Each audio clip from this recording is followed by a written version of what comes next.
Good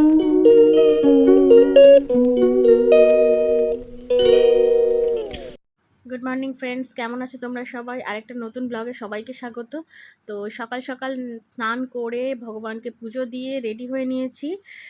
আজকে একটা ভীষণই স্পেশাল ডে। কেন স্পেশাল ডে সেটাও জানাবো, আর একটা জায়গায় যাচ্ছি, কিসের জন্য যাচ্ছি, কেন যাচ্ছি সেটাও জানাবো।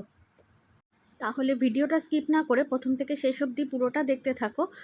আজকে কি কি করব সারাদিন সমস্তটা তোমাদের সাথে শেয়ার করব। তো এখন আমি বেরিয়ে পড়েছি, যাচ্ছি। আমি, মা, বাবা আর মিশাকে নিয়ে যাচ্ছি। তো দেখতে থাকো, সমস্তটাই তোমাদের সাথে শেয়ার করব। আমরা তিনজনেই বেরিয়ে পড়েছি, দেখতেই পাচ্ছ। বাবা মিশাকে নিয়ে আছে, আর ওয়েট করছি আমরা এখানে ম্যাজিক ভ্যানের জন্য। আমরা যেখানে যাব আমাদের বাড়ির সামনে থেকেই ম্যাজিক ভ্যানটা ছাড়ে, তো সেই জন্যই ওয়েট করছি। তো ফাইনালি আমরা ম্যাজিক ভ্যানে উঠে পড়েছি। বাবা বসে আছে পেছনে, দেখতে পাচ্ছ, সাইডে মা বসেছিল। তিনজনেই জায়গা পেয়ে গেছি, আর ভ্যানটাও ছেড়ে দিয়েছে। তো এবার আমরা এগোচ্ছি যেখানে যাব সেই উদ্দেশ্যে।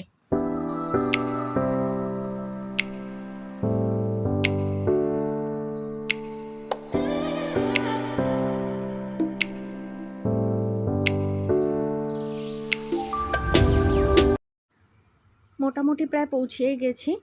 এত জ্যাম ছিল যে গাড়ি কোনখান দিয়ে কোন গাড়ি ঢুকে যাচ্ছে কেউ বুঝতেই পারছি না, আর কোনখান দিয়ে নামবো সেটাও আমরা বুঝতে পারছিলাম না। তো যাই হোক, যে কোনোভাবে আমরা নেমে গেলাম, আর এখন একটু পায়ে হেঁটে এগিয়ে যাচ্ছি। তোমরা কি কেউ চিনতে পারছো জায়গাটা? যদি চিনতে পারো তাহলে অবশ্যই কমেন্টে কিন্তু জানিও। তো দেখো, মেশাকে নিয়ে বাবা এগিয়ে যাচ্ছে, এবার আমরা এসকেলেটারে চড়বো।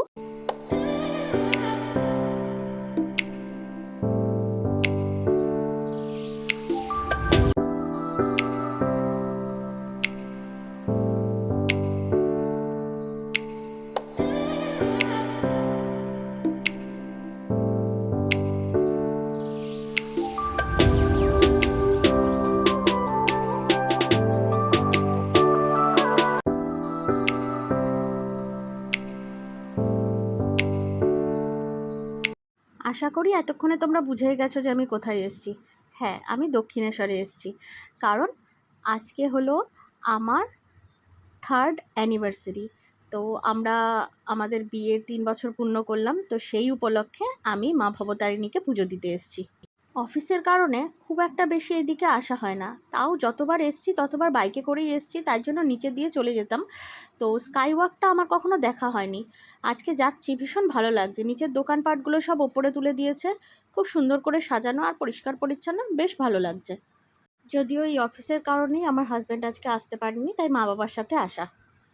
চারপাশটা দেখো কত সুন্দর, এত সুন্দর করে সাজিয়েছে জায়গাটা, সত্যি ফটো তোলার জন্য পারফেক্ট। তোমরা আসলে কিন্তু অবশ্যই এখানে কয়েকটা ফটো তোলা মাস্ট। আপাতত আমরা মেন গেটের কাছে পৌঁছে গেছি, সিংহদ্বার, ঢুকছি ভেতর দিকে।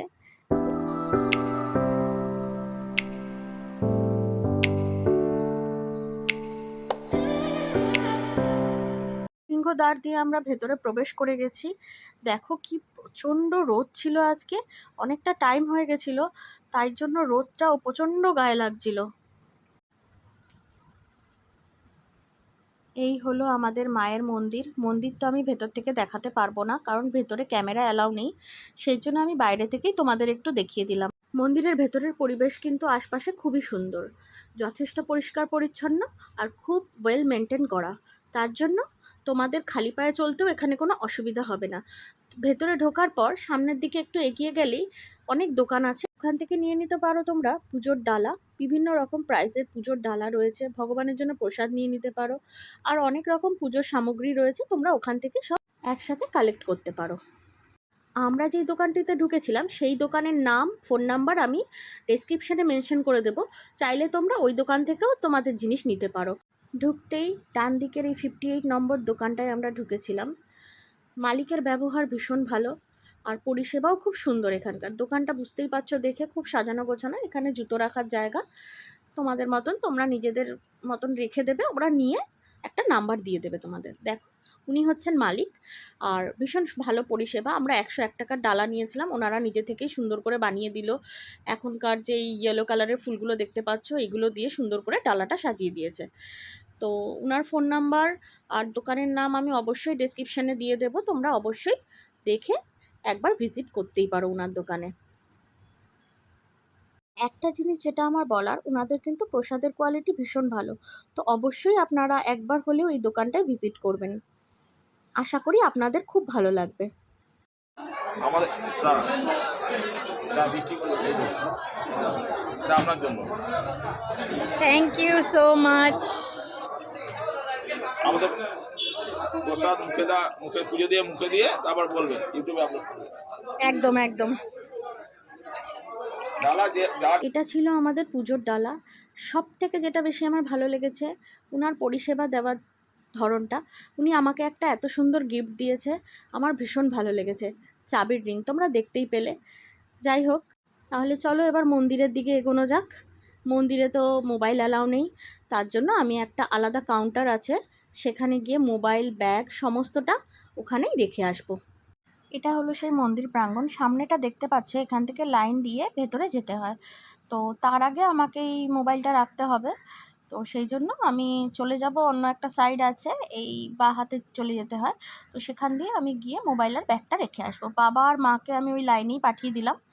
তো জাস্ট আমরা পুজো দিয়ে বেরোলাম। পুজো দিয়ে বেরিয়ে কাউন্টার থেকে ব্যাগ আর ফোন কালেক্ট করে জুতো পরে চলে যাচ্ছি, কারণ এই জায়গাটা প্রচণ্ড গরম হয়ে গেছিলো, খালি পায়ে আর বেশিক্ষণ চলা যাচ্ছিল না। আর তোমাদের একটা কথা বলে রাখি, ব্যাগ ফোন রাখতে গেলে কিন্তু তোমাদেরকে চার্জ পে করতে হবে, কারণ এটা চার্জেবল।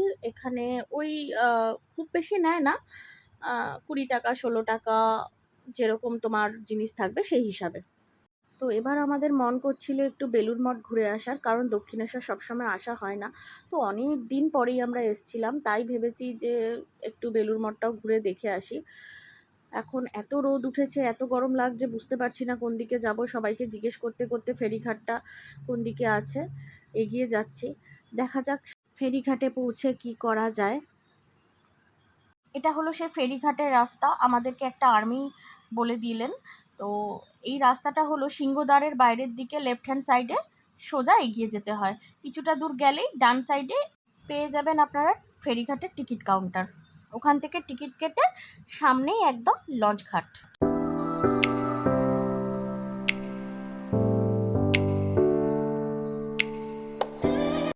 এত রোদ যে আমি আর সহ্য করতে পারছিলাম না, মুখ ঢেকে আমাকে চলতে হচ্ছিল। চারপাশের দোকানগুলো দেখতে দেখতে এগিয়ে চললাম। যদিও বেশি দূর না, বেশ ভালোই লাগে চারপাশের দোকানগুলো দেখতে। আর মিশাকে দেখো, ও কিন্তু খুব এনজয় করছিল, সারাটাক্ষণ দাদানের কোলে কোলেই ঘুরে বেরিয়েছে।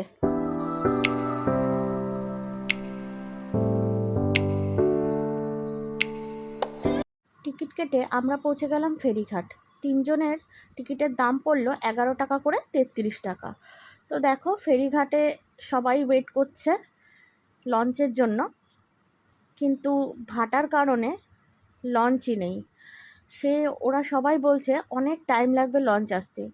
তো আমরা কি করব, একটা বাচ্চাকে নিয়ে এতক্ষণ ধরে ওয়েট করতে পারি না, তার জন্য আমরা ফেরিঘাট থেকে ফিরে এলাম। তো আমাদের আর বেলুড় যাওয়া হলো না। দেখা যাক নেক্সট টাইম যখন আসবো তখন সেইভাবেই প্ল্যান করে আসতে হবে। আমরা ওখান থেকে পুরোপুরি বেরিয়ে এলাম। বেরিয়ে আসার পর একটু এগিয়ে আসতেই বাঁ হাতে একটা গলি চলে গেছে, ওখানে প্রথমে একটা রেস্টুরেন্ট ছিল, সেখানে গেলাম। গিয়ে আমি নিয়েছিলাম একটা ধোসা, আমার মা নিয়েছিল ছোলা ভাটোরা। আমার বাবা কিছুই খায়নি, তার এগুলো ভালো লাগে না খেতে, তার জন্য। তো ধোসাটা নিয়েছিল 70 টাকা, আর ছোলা ভাটোরাটার দাম ছিল 80 টাকা। তো টেস্ট ওয়াইজ খুব খারাপ ছিল না, ভালোই ছিল। তো একটা জিনিস কি বলো তো, টেস্ট যদি ভালো থাকে দামটা একটু বেশি হলেও কোনো অসুবিধা নেই, পুষিয়ে যায়। কিন্তু টেস্ট খারাপ থাকলে সেসব জায়গার জিনিস খাওয়া যায় না, আর দাম বেশি নিলে তখন মাথাটাও গরম হয়ে যায়। খাওয়া দাওয়া হয়ে গেছে, এবার আমরা বেরিয়ে পড়েছি, বাড়ির দিকে রওনা হয়েছি। বেলাও অনেক হয়ে গেছিলো, আর ভালো লাগছিল না, ভীষণ গরম লাগছিল। তো বাড়ির দিকে যাচ্ছি, ম্যাজিক গাড়ির জন্য এগোচ্ছি, কারণ মন্দিরের কাছাকাছি এরিয়াতে ম্যাজিক গাড়ি আসে না। তো একটু ব্রিজটা ক্রস করে এগিয়ে আসতে হয়, তার জন্য স্কাই ওয়াকটা ক্রস করে একটু এগিয়ে আসলেই ম্যাজিক গাড়ি ওখানে দাঁড়ানো থাকে। তো আপনারা চাইলে ওখান থেকে ম্যাজিক গাড়ি নিয়ে নিতে পারেন।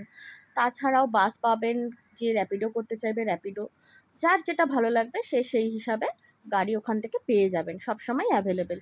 যদি রথতলা আসতে চান অটো পেয়ে যাবেন, সমস্তটাই অ্যাভেলেবেল আছে ওখানে। স্কাইওয়াকের দোকানগুলো খুব সুন্দর।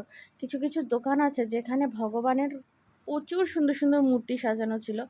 আমার তো দেখে খুব ভালো লাগছিল, বিশেষ করে গোপালের দোকানগুলো এত সুন্দর ছিল। স্কাইওয়াক থেকে নামার পরেই আমরা পেয়ে গেলাম ম্যাজিক ভ্যান। মিশা এখানে ঘুমিয়ে পড়েছে, আবার ওকে ভেতরে জামাটা খুলিয়ে দেওয়া হয়েছিল কারণ প্রচণ্ড ঘাম হচ্ছিল ওর, তার জন্য। এত গরম যে আমরা তিনজনেই পাগল হয়ে যাচ্ছিলাম। আমরা ম্যাজিক ভ্যান থেকে নেমে পড়েছি, বাড়ির রাস্তায় অলরেডি চলে এসেছি। বাড়ি ঢুকবো 2 মিনিটের মধ্যে। ভীষণ বিধ্বস্ত, সারাদিন ঘুরেছি, ঘুরে এখন বাড়ি ফিরছি। আর গরমটাও ভীষণ ভালো পড়েছে, তার জন্য আরও বেশি ক্লান্ত হয়ে গেছি। বাড়ি ফিরে মিশার দুষ্টুমি শুরু, কারণ ও বুঝতে পেরেছে যে ও এখন ঘরে চলে এসছে। ও রাস্তায় বেরোলেই ঘুমিয়ে যায়, আর যেই বাড়িতে ঢুকবো, বাড়িতে ঢুকলেই ওর ঘুম ভেঙে যায়। ও বুঝতে পেরে যায় যে ও কমফোর্ট জোনে ফিরে এসছে। দুপুরবেলা খাওয়া দাওয়া করে আমি আর মিশা দুজনেই শুয়ে পড়েছিলাম। বিকালবেলা ঘুম থেকে উঠে আমি একটু বেরিয়ে পড়লাম, কিছু জিনিস আনতে হবে সেই জন্য। তো বেশি দূরে যাইনি, বাড়ির কাছাকাছিই ছিলাম। কিছুটা দূর যেতেই চোখে পড়লো একটা ছোট্ট কস্টিউম জুয়েলারি শপ। দেখে খুব ভালো লাগছিল কারণ কালেকশনগুলো খুব ভালো ছিল। কিছুক্ষণ দাঁড়িয়ে দাঁড়িয়ে দেখে এগিয়ে গেলাম, কারণ নেওয়ার কিছু ছিল না। এই হলো আমার সেই জিনিস। তো এখন যাচ্ছি বাড়ির দিকে। বেশিক্ষণের জন্য না, একটুখানি সময়ের জন্য বেরিয়েছিলাম। বিকালে স্ন্যাক্স খেতে ইচ্ছা করছিল কিছু, তাই রাস্তায় বেরিয়ে দেখলাম এই ডাল পকোড়াগুলো বিক্রি হচ্ছে। আমি ভীষণ ভালো খাই, তাই নিয়ে নিলাম। তারপরে মিশার সাথে কিছুক্ষণ টাইম স্পেন্ড করে খেলাধুলো করলাম, করার পর একটু শুয়েছিলাম। ততক্ষণে ভাই আর অঙ্কিতা আসলো, আজকে অ্যানিভার্সারি ছিল দেখেই ছোট্ট একটা ট্রিট দিয়ে গেল। তো আজকের ভিডিওটা এই পর্যন্তই, দেখা হচ্ছে নেক্সট ভিডিওতে। ভিডিওটা তোমাদের কেমন লাগলো কমেন্টে কিন্তু অবশ্যই জানিও, আর লাইক শেয়ার করতে কিন্তু ভুলো না। যদি চ্যানেলে নতুন হয়ে থাকো চ্যানেলটা অবশ্যই সাবস্ক্রাইব করো, আর বেল আইকনটা প্রেস করে দিও যাতে পরবর্তী ভিডিও নোটিফিকেশনগুলো খুব তাড়াতাড়ি তোমাদের কাছে পৌঁছায়। দেখা হচ্ছে পরবর্তী ভিডিওতে, ততক্ষণ চলো